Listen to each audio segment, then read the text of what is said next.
చేస్తూ అటు కేసీఆర్ గారు కావచ్చు, కేటీఆర్ గారు కావచ్చు, హరీష్ రావు గారు కావచ్చు, పార్టీని కాపాడుకుంటూ పార్టీ శ్రేణిలో ధైర్యం నింపుతూ ముందుకు పోతా ఉంటే పార్టీని పలచం చేసే మాటలు మాట్లాడుతా ఉన్నాం.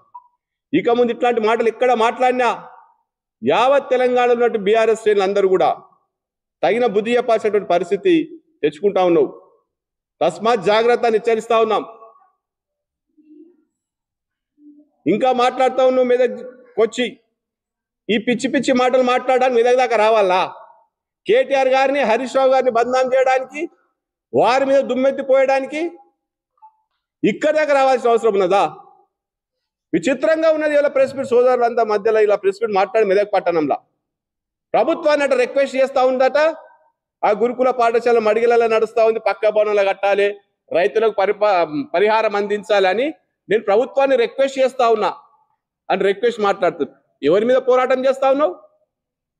డిమాండ్ చేయాలి ప్రభుత్వం మీద. ప్రభుత్వం చేస్తున్న తప్పిదారులు, ప్రభుత్వం యొక్క అసమర్థతను ఎత్తి చూపాల్సినటువంటి నువ్వు ఇలా నేను రిక్వెస్ట్ చేస్తా ఉన్నా అంటావు. ఇక్కడ కన్న తండ్రిగా కేసీఆర్ గారిని, తోడబుట్టిన కేటీఆర్ గారిని, కేసీఆర్ దైవంగా పార్టీ ఊపిరిగా బతుకుతున్నటువంటి హరీష్ రావు గారి మీద దుమ్మెత్తిపోస్తావు.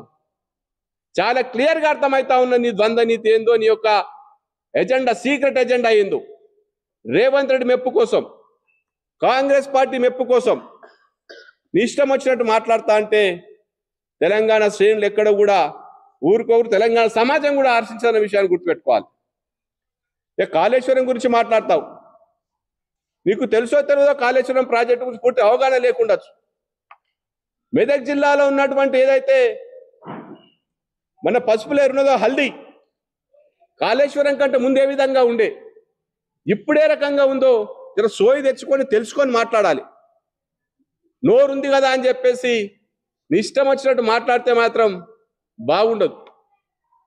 ఇవాళ మొత్తం యావత్ తెలంగాణలో కాళేశ్వరం ఫలాలు, ముఖ్యంగా మెదక్ వచ్చినావు కదా, మెదక్ ప్రాంతంలో ఈ హల్దీవాగు పరివాహక ప్రాంతం మొత్తం కూడా సస్యశ్యామలంగా దాదాపు 14 చెక్ డ్యాంలతోటి మంచి భూగర్భ జలాలు పెరిగి అద్భుతమైనటువంటి పంటలు పండుతా ఉన్నాయి.